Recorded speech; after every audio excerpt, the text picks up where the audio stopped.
Hello मेरे प्यारे students. तो आज हम करने जा रहे हैं इंग्लिश की वर्कशीट नंबर 39 और क्लास 9। सबसे पहले अपना नेम, क्लास टीचर नेम और डेट मेंशन करेंगे और उसके बाद आज की वर्कशीट स्टार्ट करेंगे।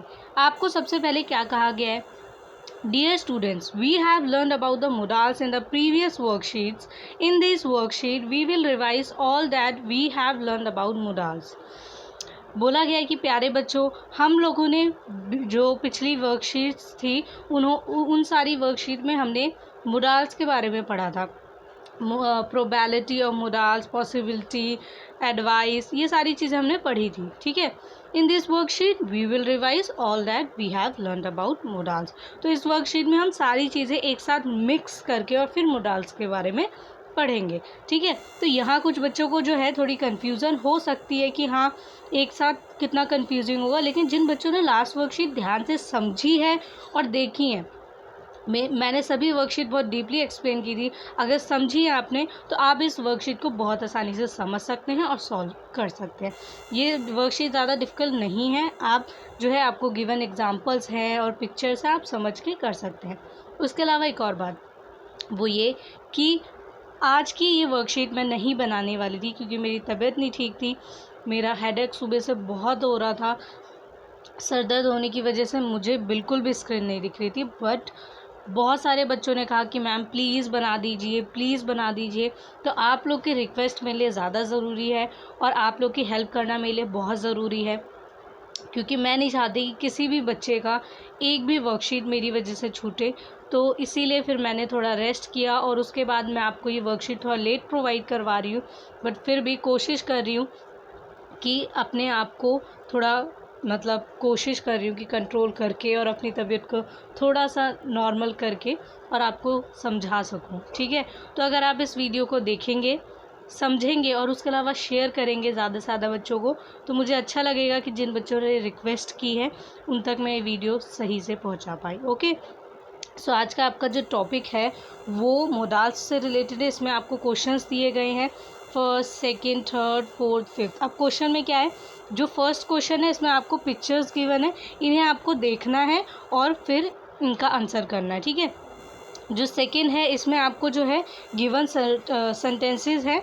ठीक है। एक एग्जाम्पल दिया हुआ है आपको और बाकी जो है यहाँ पे आपको फिल करना है। वो कैसे करेंगे हम क्वेश्चन टू क्वेश्चन समझेंगे और ऐसे ही थर्ड, फोर्थ और फिफ्थ क्वेश्चन में जो है आपको ये सॉल्व करना है। तो चलिए पहले इनके आंसर्स देख लेते हैं क्वेश्चन के साथ, तो ज़्यादा बेटर अंडरस्टैंड होगा। ओके। चलिए अब इसका आंसर देख लेते हैं कि क्या है। आपको सबसे पहला क्वेश्चन जो है वो बोला गया ऑब्जर्व दीज पिक्चर्स। आपको ये पिक्चर्स देखनी है। ठीक है। What message do they convey, क्या मैसेज ये कर रहे हैं ये आपको बताना है। ठीक है। आपको ये क्या मैसेज देना चाहते हैं ये आपको बताना है। राइट। आप लिखेंगे यूज़ मोडाल्स, मोडाल्स को यूज़ करते हुए। एक बात और, जब आप मोडाल्स का यूज़ करेंगे तो आपको क्या लिखना पड़ेगा, सेंटेंस लिखना पड़ेगा। ठीक है। तो यहाँ पे आपको सेंटेंस में मैसेज कन्वे करके बताना है। सो सबसे पहले जो पिक्चर है इसमें है नो पार्किंग। ये किसका साइन है, नो पार्किंग का, कि आप जो है अपनी गाड़ी पार्क नहीं कर सकते। अगर सिर्फ पी लिखा होता तो आप अपनी गाड़ी को पार्क कर सकते हैं, लेकिन अगर इस पर ऐसे क्रॉस लग जाए तो इसका मतलब है कि यहाँ पे आप अपनी गाड़ी पार्क नहीं कर सकते। ठीक है। ये रूल है। उसके बाद अगर आप देखें ऐसा साइन है जिसमें एक बड़ा इंसान जो एक बच्चे का हाथ पकड़ा है, इसका मतलब क्या है कि आसपास कहीं स्कूल है, स्कूल अहेड, मतलब आसपास कहीं पे स्कूल है। ठीक है। उसके बाद जो ये थर्ड साइन है इसका मतलब क्या है कि आप इस तरफ देखें तो इस तरफ क्या होता है, राइट साइड होती है। तो अगर आप ऐसे साइन देखें तो हाँ आप राइट साइड जा सकते हैं, लेकिन अगर ऐसे क्रॉस बना तो इसका मतलब आप राइट साइड नहीं जा सकते। तो नो राइट टर्न। ठीक है। अगर इसी का अपोजिट कर दे, ऐसे कुछ कर दे साइन, ठीक है, तो ये क्या हो जाएगा, नो लेफ्ट टर्न। ठीक है। सो अब हम इसका जो सेंटेंस में आंसर है वो देख लेते हैं कि हमें जो मैसेज कन्वे कर रहा है उस सेंटेंस में मोडाल्स के साथ लिखना है। तो पहला है you must not park your car here. तुम अपनी कार यहाँ नहीं खड़ी कर सकते।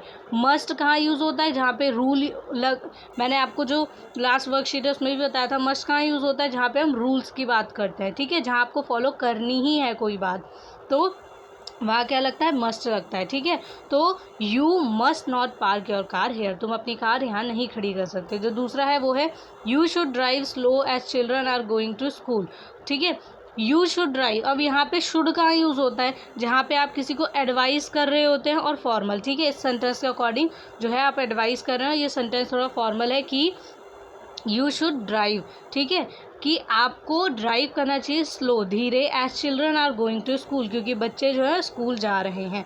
ओके, तो इस साइन का मतलब जो है ये कहाँ पे लगते हैं, जहाँ स्कूल होते हैं, जहाँ आसपास वहीं लगते हैं ऐसे साइन, क्योंकि बच्चों की जब छुट्टी होती है, सुबह का स्कूल होता है, तो गाड़ी को ध्यान से चलाना चाहिए, क्योंकि बच्चे हैं वो देख नहीं रहे, पर हम तो बड़े हैं, हमें तो देखना चाहिए गाड़ी चलाते वक्त, तो इसीलिए स्कूल्स के आसपास ऐसा साइन यूज़ करना चाहिए, ठीक है। और जो स्कूल के आसपास अगर आप ध्यान से देखेंगे तो आपको रोड पे मिलेंगे भी।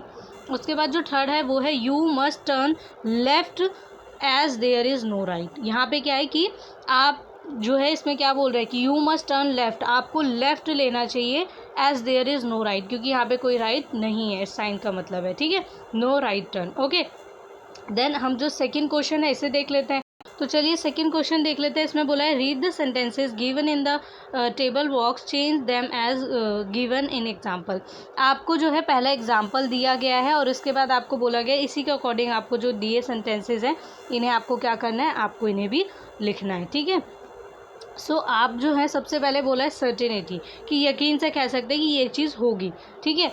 अ पॉसिबिलिटी, कि ये चीज़ हो भी सकती है या नहीं भी हो सकती है, शायद से। इम्पॉसिबिलिटी का मतलब कि ये चीज़ नहीं होगी, होगी ही नहीं, इम्पॉसिबल है कि होने ही नहीं वाली है, ठीक है। तो अब जो है हम सेंटेंसेस देख लेते हैं। पहला आपको गिवन है आई विल स्टडी टुडे, मैं पढ़ूंगा आज। आई मे स्टडी टुडे, मैं शायद से आज पढ़ूंगा। फिर है आई कांट स्टडी टुडे, कि मैं आज जो है नहीं पढ़ूंगा। I can not study today, मैं जो है आज नहीं पढ़ूंगा या आज मैं नहीं पढ़ रहा। तो यहाँ पे जो सेकंड सेंटेंस है वो क्या है, वो है शी विल बी हेयर, ठीक है, शी विल बी हेयर, वो यहीं होगी, ठीक है। जैसे कि मतलब आप यहाँ पे भविष्य की बात हो रही है कि शी विल बी हेयर, तो मतलब वो यहीं पे जैसे कुछ वक्त बाद जो है होगी। उसके बाद है she might be here, she might be here, कि शायद से वो यहाँ पर होगी। उसके बाद है she can not be here, कि वो यहाँ हो ही नहीं सकती। ओके, उसके बाद है Rajiv could have met anyone. अब आपको यहाँ पे ध्यान देना है, जो ये सेंटेंसेस है इसमें थोड़ा टेंसेस का भी ध्यान देना है, ठीक है। उसके अकॉर्डिंग है Rajiv could have met anyone. फिर इसका जो पॉसिबिलिटी है वो Rajiv might have met anyone, और जो थर्ड है Rajiv could not have met anyone, ठीक है। तो आपको कुछ नहीं करना है, आपको समझ आ जाएगा जब आप बार बार सेंटेंस करेंगे कि आप देखेंगे जो इम्पॉसिबिलिटी है उसमें तो नॉट लग जाएगा, ठीक है। सर्टेनिटी और इम्पॉसिबिलिटी में आपको मोस्टली एक ही वर्ड यूज़ करना है, पर क्या है उसके साथ नॉट लग जाएगा, क्या लग जाएगा, नॉट लग जाएगा। और जो पॉसिबिलिटी है उसमें मे यूज़ होगा, माइट यूज़ होगा, ठीक है, कहीं कहीं शुड भी यूज़ होगा, बट मे माइट जो है वो ज़्यादा यूज़ होगा। क्यों, जहाँ पे आप ये कहेंगे कि शायद से, मे बी, आप कहते हैं ना मे बी, शायद से, ओके, जहाँ आप कंफर्म नहीं होते। जैसे अगर आपकी मैम पूछे कि आपका दोस्त क्यों नहीं आया, तो आप बोलेंगे कि शायद से उसकी तबीयत नहीं ठीक होगी, तो मे बी, आपको कंफर्म नहीं, आप बस अंदाज़ा लगा रहे हैं ना। तो वहाँ पे क्या होता है, पॉसिबिलिटी होती है जहाँ आप अंदाज़ा लगाते हैं। सर्टेनिटी की वो चीज़ होने ही वाली है, और इम्पॉसिबिलिटी का मतलब होता है कि वो चीज़ नहीं होने वाली, ठीक है। जो नेक्स्ट सेंटेंस है वो है we must read every day, ठीक है, we must read every day, हमें हर दिन पढ़ना ही चाहिए, ठीक है, रीड करना ही चाहिए। उसके बाद है we should read every day, कि हाँ हम हर रोज़ पढ़ सकते हैं। और उसके बाद जो थर्ड है we must not read every day, ठीक है, हम रोज़ नहीं पढ़ सकते हैं, ठीक है। उसके बाद है Monica will go to school, Monica school जाएगी। उसके बाद है Monica may go to school, Monica शायद से स्कूल जाएगी। और उसके बाद है Monica will not go to school, Monica जो है वो स्कूल नहीं जाएगी। उसके बाद है Gauri would make a career in arts, जो गौरी है वो आर्ट्स में क्या बनाएगी, अपना करियर बनाएगी। Gauri might make a career in arts, Gauri शायद से ही जो आर्ट्स है उसमें अपना करियर बना सकती है, शायद से, ठीक है। Gauri could not make a career in arts, Gauri जो है अपना करियर आर्ट्स में नहीं बनाएगी, ठीक है। तो आप जो है इन सेंटेंसेस को एक बार रीड करिए, उसके बाद देखिए, तो आपको ज़्यादा अच्छे से अपने आप समझ आ जाएगा। कुछ डिफ़िकल्टी नहीं, आप बहुत ईजिली कर लेंगे। मैंने ज़्यादा डीप में इसीलिए नहीं समझाया क्योंकि मुझे पता है कि आप लोग बहुत इंटेलिजेंट हैं। एक सेंटेंस को, दो सेंटेंस को जब रीड करेंगे तो आपको ज़्यादा अच्छे से उसका मीनिंग जो है ग्रैब कर पाएंगे, समझ पाएंगे। उसके बाद जो है थर्ड है आपका, वो है imagine you are a parent, what rules would you like to make for the children of your school, write down in the space given below. आपको बोला गया कि इमेजिन करिए कि आप पेरेंट्स हैं, मतलब आप जो हैं पेरेंट हैं, अभी आप स्टूडेंट नहीं हैं, आप जो जैसे आपके मम्मी पापा हैं ना, आप अपने मम्मी पापा की जगह अपने आप को समझ लीजिए। What rules would you like to make for the children of your house, कौन से रूल है जो आप अपने घर के बच्चों के लिए बनाना पसंद करेंगे। ठीक है, right down in the space given below. आपको जो नीचे ये है सेंटेंसेस लिखने हैं। Use modals of obligation and permission. ठीक है, तो यहाँ पे आप ऑब्लिगेशन और परमिशन जो है ऑब्लिगेशन परमिशन जो है मोडाल यूज़ करते हुए आपको सेंटेंसेस बनाने हैं। तो यहाँ पे आप देखेंगे कि मैंने शुड मस्ट मे का यूज़ किया है। मैंने इसे हाईलाइट इसलिए नहीं किया क्योंकि आपको सेंटेंस ही पूरा लिखना है। ठीक है, सो आपका पहला सेंटेंस जो है वो है दे should be particular for time. तो आप क्या कह सकते हैं कि they should be particular for time, कि वो अपने वक्त को लेके बहुत पर्टिकुलर हों। तो ये आप रूल बना सकते हैं कि हाँ, सुबह समय से उठना, नाश्ता समय से करना, फिर स्कूल जाना, फिर स्कूल से आना और थोड़ा सा जो है रेस्ट करना, फिर ट्यूशन जाना, फिर वहाँ से आके थोड़ा सा खेलना। ठीक है, और उसके बाद क्या करना, थोड़ा सा जो है पढ़ाई करना, फिर उसके बाद थोड़ा सा एंटरटेनमेंट करके फिर सो जाना। एंटरटेनमेंट कैसे, घर वालों से बात करना या टीवी देख लेना। ठीक है, सो यहाँ पे कुछ रूल है जो कि टाइम टू टाइम आपको फॉलो करना चाहिए, तो वो आप कह सकते हैं कि हाँ, they should be particular for time. Then second sentence is they must understand value of cleanliness. तो आप कह सकते हैं कि उनको ये पता होना चाहिए, दे मस्ट अंडरस्टैंड। ठीक है, उन्हें पता होना चाहिए कि क्या वैल्यू है क्लीनिनेस की, सफाई की क्या वैल्यू है, ये भी एक रूल होना चाहिए। जैसे घर में मम्मियाँ कहती हैं ना कि चलो आपने जो है ये शॉर्पनर जो है इसको अपने ज्योमेट्री बॉक्स में रखो, इधर उधर मत फैलाओ। ठीक है, आपने पेंसिल को शॉर्प किया है, इधर उधर मत फेंको, आप जो डस्टबिन है उसके अंदर जाके सारी चीज़ें डाल के आओ। ठीक है, जो भी घर में फैला देते हैं ना, हम जब पढ़ते हैं तो हम सीजर यूज़ करते हैं, पेपर यूज़ करते हैं, कटिंग्स कर रहे हैं, आर्ट का काम कर रहे हैं, फैला दिया। मम्मी क्या करेंगी, जाओ सफाई करो उसके बाद ये काम करना। ठीक है, जाओ सफाई करो तभी खाने को दूंगी। तो ऐसी चीज़ें होती हैं ना घर में, तो क्लीनिनेस ज़रूरी होती है। ठीक है, इसीलिए हमारे पेरेंट्स भी बोलते हैं। तो मे बी आपको भी क्लीनिनेस पसंद होगी, इसलिए आप भी जो है अगर पेरेंट होंगे तो क्या करेंगे, ये चीज़ पसंद करेंगे। उसके बाद है they may play at least 1 hour a day. एक दिन में कम से कम एक, आप यहाँ पे कह रहे हैं दे में प्ले, मतलब वो कम से कम एटलीस्ट 1 आवर अ डे, कि वो कम से कम 1 घंटे तो दिन के खेले।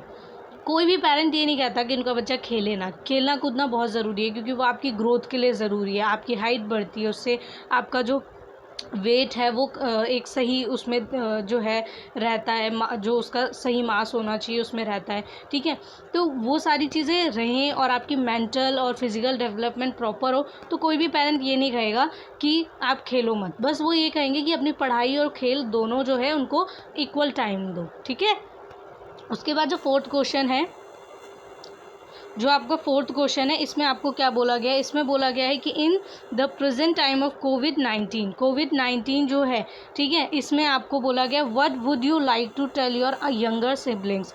अपने जो आपके यंगर सिबलिंग्स हैं, मतलब आपके छोटे भाई बहन हैं या आपके आपकी एज ग्रुप के हैं, ठीक है, या आपके कज़न्स हैं, उनको आप क्या कहना चाहेंगे कोविड-19 में, आप क्या मैसेज उनको स्प्रेड करना चाहेंगे। Right down in the space given below. ठीक है, use modals of obligation, advice and suggestion. तो क्या सजेशन देंगे, एडवाइस देंगे या ऑब्लिगेशन। ऑब्लिगेशन मतलब कर्तव्य, एडवाइस मतलब सलाह, और सजेशन मतलब भी जो है एक तरीके से आप जो है किसी को बताते हैं कि आप ये कर सकते हैं या नहीं कर सकते, वो अपनी मर्ज़ी है उसकी। ठीक है, करे या ना करे। उसके बाद फर्स्ट सेंटेंस है इसका, they must not go out without wearing a mask. ठीक है, they must not go out without wearing a mask. तो आप वहाँ पे कह सकते हैं कि वो बिल्कुल भी मास्क पहने बिना बाहर ना जाएं। दूसरा सेंटेंस है, they should not visit crowded place. वो क्राउडेड प्लेस पे बिल्कुल ना जाए। अब ये सेंटेंसेस अगर आप ध्यान से देखेंगे तो मैंने आपकी लास्ट वर्कशीट से ही लिए हैं। ठीक है, कि आपको ज़्यादा आसानी से समझ आ जाए। फिर जो आपका थर्ड सेंटेंस है वो क्या है कि they should exercise daily of boost your immunity. ये वाला मैंने जो है ये आपके वर्कशीट से नहीं लिया है, ये मैंने लिखवाया है आपको कि they should exercise daily to boost your immunity. ठीक है, कि वो रोज़ एक्सरसाइज करें कि अपनी जो इम्यूनिटी है उसको बूस्ट कर सके।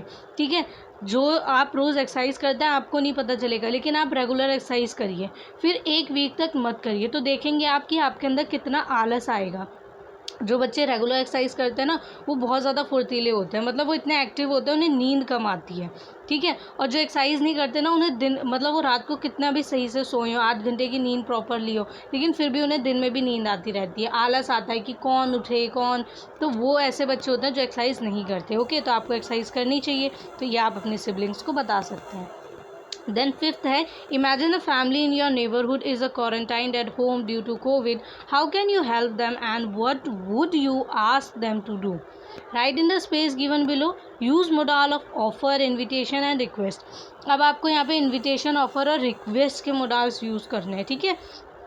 कि जो है आप किसी को ऑफ़र कर रहे हैं कि क्या जो है आप मेरे साथ जो है बैठेंगे, या फिर इनविटेशन कर रहे हैं कि क्या आप जो है मेरी हेल्प करेंगे, ठीक है। इनविटेशन का मतलब ये नहीं कि घर ही बुला रहे हैं, इनविटेशन का मतलब है कि किसी चीज़ में आप किसी का साथ चाह रहे हैं, ठीक है, किसी की मदद चाह रहे हैं, तो ठीक है। रिक्वेस्ट मतलब कि किसी से आप बोलें प्लीज़ प्लीज़ हेल्प कर दो, वो वाली, ठीक है, बात होती है। अब यहाँ पे imagine a family in your neighbourhood, आपको अपने नेबरहुड की एक फैमिली इमेजिन करनी कि मान लीजिए वो क्वारंटाइन है घर पे कोविड की वजह से, तो आप अगर उनकी हेल्प करेंगे तो आप क्या सेंटेंस लिखेंगे। तो फर्स्ट है मे आई हेल्प यू, तो आप सबसे पहले तो यही पूछते हैं ना, ये सिंपल सा सेंटेंस है, ये आप अक्सर सुनते भी होंगे कि मे आई हेल्प यू, क्या मैं आपकी मदद कर सकता हूँ। तो आप सबसे पहले यही पूछेंगे ना किसी से कि मैं आपकी मदद कर सकता हूँ या नहीं, क्योंकि कुछ लोगों को ये होता है कि नहीं, हम अपनी मदद खुद ही कर लेंगे, शुक्रिया आपका पूछने के लिए, पर हम अपनी मदद खुद कर सकते हैं। दूसरा सेंटेंस है can I go to the grocery store to buy things for you. Second sentence है कि क्या मैं आपके लिए जो है ग्रॉसरी स्टोर पे, ठीक है, जाके आपके लिए सामान लेके आ सकता हूँ, ठीक है।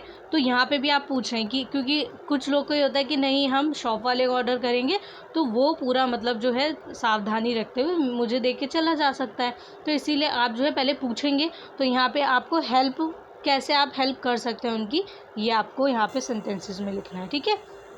उसके बाद थर्ड है you can call me any time for help, आप मुझे कभी भी जो है कॉल कर सकते हैं, कभी भी मदद की ज़रूरत हो, कि आपकी अचानक से तबीयत ख़राब हो जाए, कुछ भी हो, तो आप मुझे कॉल कर सकते हैं बेझिझक, मैं आपकी मदद के लिए हाजिर हूँ। तो यहाँ पे जो है you can call me any time for help, ठीक है। और यहाँ पे आप चाहें तो और भी सेंटेंसेस लिख सकते हैं, ये तो मैंने आपको बताया है।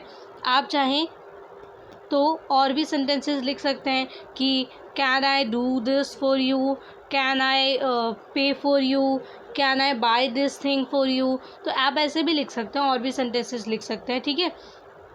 सो यहाँ पे जो है आपने सेंटेंसेस किए, ठीक है। यहाँ ज़रूरी नहीं है कि कैन और जैसे मे फर्स्ट में आए हैं तो ये कैन भी पहले आए, पर यहाँ पे आप एक तरीके से जो है पूछ रहे हैं, तो यहाँ ये भी सही सेंटेंस है, ये गलत नहीं है, ठीक है। कुछ बच्चे सोचेंगे कि यहाँ पे मे और कैन पहले आया है तो यहाँ क्यों नहीं आया है, ठीक है। अगर आप इसे पहले लेके आ जाएंगे तो कुछ ऐसे बन जाएगा can you call me any time for help, क्या आप मुझे कभी भी हेल्प के लिए पूछ सकते हैं, ठीक है। तो वो सेंटेंस कुछ सही नहीं बनेगा, तो यहाँ पे आप लिख सकते हैं कि you can call me any time for help, ठीक है। अब हम जो है वर्कशीट हमने कंप्लीट कर ली है, ठीक है। और इसके बाद जो है आप लोग ये सभी आंसर्स लिखने के बाद कोशिश करेंगे, प्रैक्टिस करेंगे कि आप और मोडाल्स की प्रैक्टिस करें, खुद से सॉल्व करें किसी की हेल्प के बिना, तो आपको ज़्यादा अच्छे से समझ आएगा। Okay, bye bye students.